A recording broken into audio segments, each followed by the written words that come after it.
Alright, Gungan Phalanx has come into the game.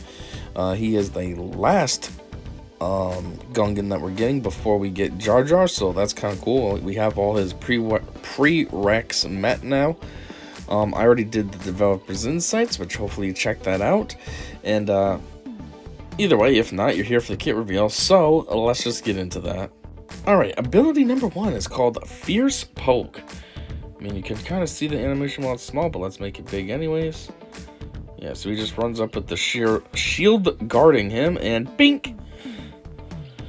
So final text that says, deal physical damage to target enemy and inflict defense down for 1 turn. If the target enemy already had defense down, apply daze for 1 turn. Whatever Phalanx attacks an enemy out of a turn, the weakest Gungan ally gains 3 stacks of protection over time for 2 turns. Defense down, apply daze for a turn. Okay. Special 1. Hey yo, watch out. Cooldown of 4. And it unlocks at tier 2. I gotta say, based on the small version here, it looks to be exactly the same thing as Fierce Poke. That's very disappointing. Like, these animations suck. Okay, maybe it hits both of them, but for the most part, it looks exactly the same. That was a crappy animation. Anyways, final text says, deal physical damage to all enemies and inflict tenacity down on them for 2 turns. If the enemies were separatists, also inflict provoked, for 2 turns, which can't be copied, spelled, or resisted. Phalanx taunts for 1 turn. If Phalanx was already taunting, he recovers 20% protection. Okay. So the last parts are kind of just like me, up in the air, but the rest is tenacity down on all enemies. That's pretty cool. And if they're separatists, they also get provoked, which I'm not entirely sure what that does, but it's gotta be at the buff, right? Special 2, raise the shield. We've heard a lot of this in the developer's insights, so let's see what this is all about. It is a cooldown of 4, and it unlocks at tier 4. So anyways, so he puts his stick down, and he kind of just gets on his knees and lets the shield do all the protection, do all the work. Seems like it's not really an attack, it's more of a defensive thing. So let's see what this says. Final text, dispel all the buffs on himself and deal physical damage to target enemy. Okay, how? I guess it's saying that like their bullets are reflecting off and hitting them? I don't know. Deal an additional instance of damage equal to 10% of Gungan's Phalanx's max protection. Okay. Per usual, you do want them to have high protection, so 10% of his protection hopefully would be a decent amount. Inflict vulnerable on all separatist enemies for 2 turns, which can't be copied, spelled, evaded, or resisted. Now that's only separatists, so everybody else wouldn't get this. Gungan allies gain shield up 25% for 2 turns, and Phalanx gains retaliate for 2 turns, which can't be copied. So shield up means gain a shield based on max protection. So what does that mean? Like a overheal or something based on how much protection you have to begin with? Or what exactly does that mean? And then retaliate says, whenever this character is damaged by an attack, deal 20% of the damage received per stack to the attacker as true damage. This damage can't defeat enemies. So, whenever this character is damaged by an attack, deal 20% of the damage received. I mean, that's kind of cool. But at the same time, it could be a pretty, like, light hit, you know what I mean? 20% of the damage received per stack. So, I mean, if the enemy only did, like, a 10,000 hit, you're looking at 2,000 damage is what you're turning around to them, like, okay. I guess it's better than nothing, but it ain't that beefy either, you know? Anyways, unique one. Let Misa help. It's a Zeta. And the final text. At the start of battle, Phalanx loses 75% max health and gains that much max protection. Which we already know this. They all do that. All of the Gungans, for some reason, love protection and hate health. Whenever Phalanx is not damaged by an enemy, on the next other ally Gungan's turn, that ally gains potency up for 1 turn. Phalanx will assist and remove 8 stacks of recharge from the ally shield generator. If the ally shield generator loses 2 or more stacks of plasma shielding in a single turn, Phalanx taunts for 1 turn. Okay. It's not damage. Okay, there's a lot there to kind of try to comprehend. Whenever Phalanx uses an ability while taunting, he gains 2% max protection, stacking, for the rest of the encounter. Anytime he uses an ability? Well, that's kind of goofy. Oh, and while taunting. Never mind. I thought it was just in general, like it would make him taunt and he gains max protection. I was like, that's weird. But no, it's either or, almost not both. You know what I mean? Whenever the ally shield generator is destroyed, Phalanx recovers 50% protection and Gungan allies dispel all the buffs on themselves. Pretty sure they all have this, right? So if they do though, what happens? You know what I mean? If each one says recover 50% protection, does that mean you like recover 200%? So you get a full overheal? Anyways, and Gungan allies dispel all the buffs on themselves. If there is an active ally shield generator, Gungan's allies, don't you mean Gungan allies, are immune to protection disruption. This is the second time I've seen protection disruption. What exactly does that mean? Does that mean, like, you can't have your protection reduced? Like by an attack or something? I don't know. Whenever Phalanx assists another Gungan ally, that ally receives Foresight for 1 turn. And then here's this bull crap. While in Galactic Challenges, says Omicron. At the start of the first turn, the ally shield generator gains 10 stacks of plasma shielding. Enemies can't assist if they are targeting Phalanx. At the start of the encounter, and whenever an enemy is defeated, all Gungan allies gain 100% evasion for 1 turn. Whenever a Gungan ally uses a special ability, for the next 2 turns, all Gungan allies have plus 50% offense, and the basic abilities expose the target enemy for 1 turn. Whenever a Gungan ally inflicts defense down, all Gungan allies gain offense up for 1 turn. Okay, that seems goofy. Whenever any Gungan ally attacks out of turn, they remove 20% turn meter from the target enemy. And that's for Galactic Challenge. That's cool. Here's this dickhead drawing his stupid crap again. Poke, edit, never mind, error was addressed. Says he's an attacker that calls him a tank. Just trying to help. You fix that quick. Looking forward to suffering through a dozen Galactic Challenges that are borderline impossible without wasting an Omicron. Yep. That is exactly what I already said. Why else would you put an Omicron in Galactic Challenge unless you were planning on making it ridiculously hard for no reason at all?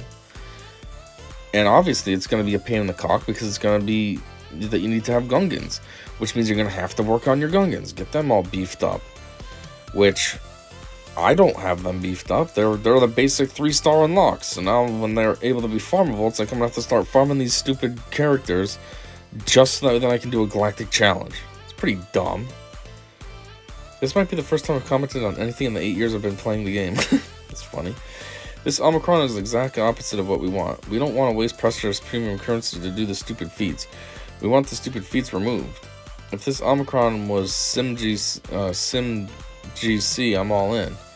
If the Omicron was Red Crate Conquest, also all in.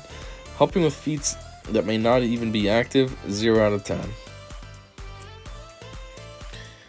I was laughing at the Red Crate Conquest because I was like, what are you saying? Like a freebie? Because the first thing sounded like a freebie. If this was Omicron was Sim GC, I'm all in. That sounds like it's almost like a freebie. Oh, as long as this is equipped, you can sim it and guaranteed win. Yeah, that's another point too. I totally didn't even think of that. I'm so distracted with the dumb Galactic Challenge Omicron. It says helping with feats that may not even be active. Yeah, so that means, you know, Omicrons are application specific to begin with. And now you're going to have to waste an Omicron, which takes forever to farm. It takes me about a month to get 1 Omicron. And you're going to have to waste it for Galactic Challenges, which means, first off, Galactic Challenges, we get, what, like 3 a week? You get the one on Friday that expires on, what, Monday? And then you immediately get a new one that expires, what, Wednesday or something like that? And then we get another one. Yeah, I think we get about 3 a week, right? So the point is what if the Gungans don't even come up in the lineup? Now you get this dumb Omicron that you can't even use at all because it's not showing up for you to be able to use it. You know what I mean? Like, at least the Territory Battle Omicron, every time Territory Battles come up, you can use it. Territory War, every time Territory War comes up, you can use it. This one, not every time Galactic Challenge comes up, you're going to be able to use it. Which is just stupid. I mean, yeah, I guess you could always use your Gungans, but, like, that's kind of just pointless. It's like you're fluffing the utility of Galactic Challenge just to be able to use this dumb Omicron that you put on one of your characters. It's kind of stupid. Anyways, this is a Balloons Tower Defense map. Yep. He has a tank, right?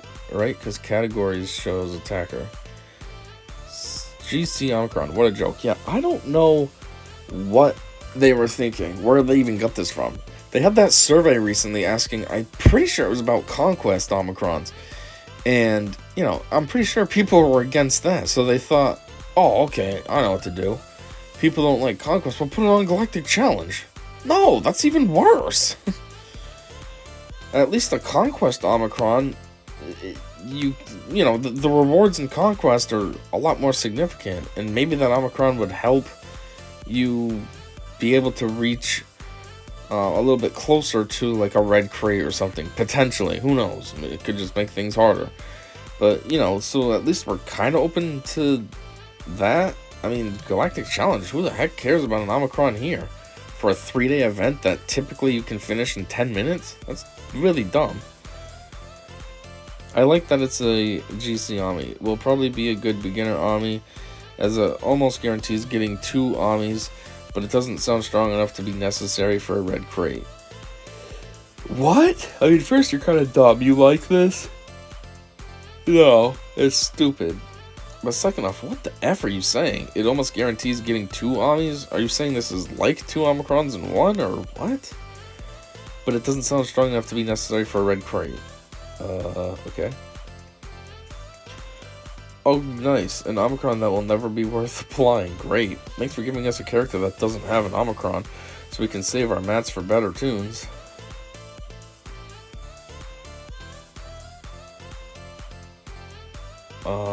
What? I understand you're trying to be sarcastic here, but I'm not quite understanding what you're saying. Doesn't have an Omicron?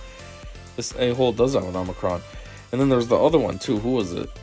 Tarples, or the one after Tarples, whoever that was. That one has an Omicron too, and they never released it yet. But I think it's because it's supposed to go into the new raid.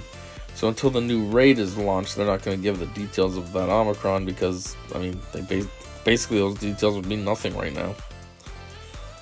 But anyways, hard pass on the CG on the Galactic Challenger. I mean, GC Omni.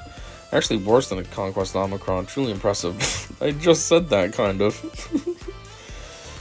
I just said how a Conquest Omicron, although nobody wants it, has a lot more utility than a stupid Galactic Challenge one. So tone deaf with GC Omicron. Seriously, worse than Territory Battle or Conquest Omicrons. I mean, you're not wrong. It is very tone deaf. We just had that dumb survey. I'm sure people hated on it, saying, I'm pretty sure, didn't Arnold do the survey and he was talking so much crap about Conquest Omicrons? So you guys thought, oh, okay, you don't want a Conquest, we'll do it to Galactic Challenge. That'll make you happy, right? Like, what? How do you not know your audience yet, CG? This is clearly in retaliation to no one wanting a Conquest Omicron. That's what I'm thinking. Like, it has to be. It has to be like people were complaining about Conquest, so they're like, oh, okay. Well, we'll show you something worse then. Then it becomes like a grass isn't greener on the other side. Oh, you think the grass is greener on the other side of not having a Conquest Omicron? Well, we'll give you a Galactic Challenge Omicron. You know, we'll give you a light side battles Omicron. 2 steps forward, 3 steps back here. This is an absolutely god-awful decision.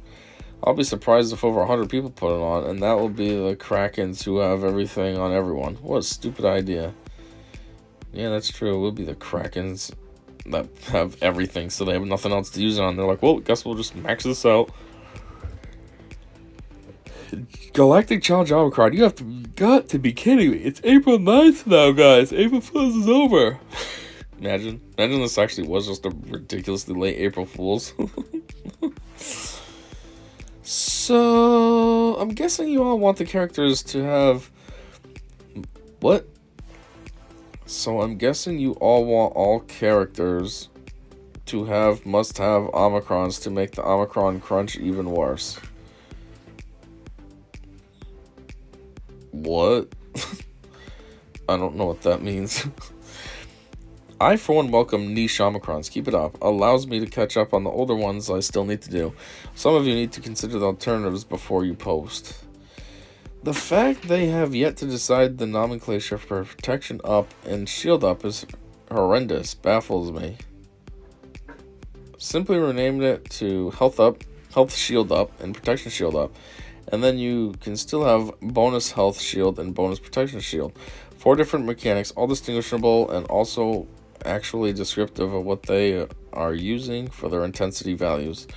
Edit. And yes, then you'll have to redo the wording on abilities that ignore protection to state that they ignore shield effects and protection. But that's really not that hard. Is this an NFC? Is it an April Fool's joke? Yeah. Is it like, April 9th instead of April 1st? CG Omicron, puke. I seriously doubt the Omni survey we just did resulted in people wanting Galactic Challenge Omnis. Turn Omnis on in all game modes should have been everyone's answer. I know that was mine. Yeah, that's the thing too. People want Omicrons available in any game mode, not just tied down to certain things. Not just, oh, I can do this in Grand Arena, but nowhere else. Oh, I can do this in Territory Battles, but nowhere else. Like, that's dumb. I mean, the only good thing I'd say is that the Omicrons they don't boost your power any. You know what I mean? Like, Zetas will give you a power boost, even if it's like on a leader ability, which I always think is kind of dumb, because if the character's not the leader, they shouldn't be getting a boost to their power. Their leader ability is null. But anyways, yeah, these don't. So it's good because it's like, well, yeah, your Omicron's not being used all the time. It's very application specific. But yeah, they should be on in all game modes. It takes forever to farm one anyways. Like I said, it takes a month. I usually get about 1 a month. So it's not going to hurt the game any to just let it be free reign wherever you want. Not just in certain dumb game modes. We missed some informations to appreciate the Omni value. Will the feats be always the same when Gungans will be involved? Will Gungans appear in every GC every month or so now on? Yeah, what does this mean? That's a good question too. Are Gungans going to show up like a lot? Just because they put a stupid Omicron on them? Hey, what's the Gungan's enemies going to be? Is it always going to be like the same thing, like Separatists? Or is it just going to be anything? Could be, you know what I mean? Anything random that they feel like doing? Like, how's that going to work? I don't know. Galactic Challenge Omicron. Are you kidding me? Shaking my head. Galactic Challenge Omni. More like Gold Box. Okay, thanks, bye. Gold Box? What does that mean? Like, instead of trying to get max crate, you're just going to settle? I mean, that's kind of what I always do. Settle T9, even T8, good enough. The Omicron could cost 1 Omni mat, and it very likely would not move the needle in its favor. Man, there was a lot of comments. I think it's just because people are hating on this dumb Omicron. No pre-taunts. You basically let the shield generator be out in the open first. Only a single way to regain shield in the team thus far. Jar Jar better be baller. This team seems underwhelming. Underwhelming tank. A CG Omicron. What a stupid thing to add to the game. Hard pass in the Galactic Challenge Omicron. New least applied Omni just dropped. New least applied. I mean, considering how rare Omicrons are and how, you know what I mean, how long they take to get, yeah, I'm not going to waste my Omicron on something like this. I mean, first off, I'm not even going to be working on my Gungans anytime soon. Give it a couple of years before I'm working on beefing up my Gungans. I got so many other things to work on that are way more important to me. Second off, yeah, when they are beefed up, I'm not going to worry about his Omicron. There's so many better Omicrons that I'm going to choose first, so... And clearly, I'm not in a minority here. Everybody seems to be feeling that way. Like they said, least applied Omicron. Anyways, yeah, that's his kit reveal. Sounds kind of, I don't know, basic. He does seem like a crappy tank. Now that I'm thinking about it, like he's not very tanky sounding. It's kind of weird. But anyways, whatever. There it is, Gungan Phalanx's kit reveal, and the community just hating on the dumb Galactic Challenge Omicron, which is duly deserved. So yeah, that's all I got, and thanks for checking this out with me, and until next time, I'll see ya.